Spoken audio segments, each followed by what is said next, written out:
Hey y'all, so while I'm getting ready to head to work, I just wanted to mention to y'all that while you're on your spiritual journey, do some shadow work.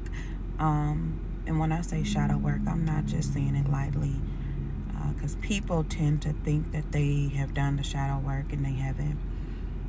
Like, people really think that they went back and, to the time that they dealt with some trauma and handled it and, fixed it, moved forward from it.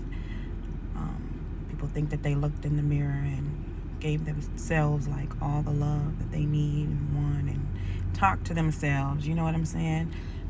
People aren't working on facing their fears. They're just working on manifesting. So you're not going to manifest much if you're not putting in the work. And shadow work is part of the work. We're all here to raise our consciousness to Christ's consciousness. That's why they're saying that there's a rise in consciousness right now, where Christ is coming back. But going back to the shadow work, do your shadow work. Go back, in time and face those fears, or look at yourself in the mirror and talk to yourself, or talk to your ancestors and have them to work with you when it comes to your shadow work. It's not easy. Ain't nobody gonna help us. Ain't nobody gonna really understand us like us. Our spirit guides will.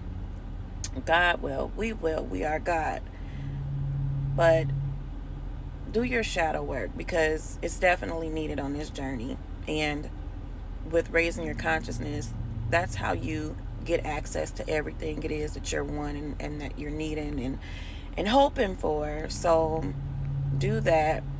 The thing is, like, once you did it, it's a never ending journey to do shadow work or to work on yourself or to grow, in your spirituality. But I would just say, to get what it is that you want and for it to come easily, effortlessly, just do your shadow work and continue to grow on your journey. Continue to work, continue to do right, continue to vibrate high, because that's what's needed. And we're all supposed to be here to help each other ascend. So, yeah, there you go.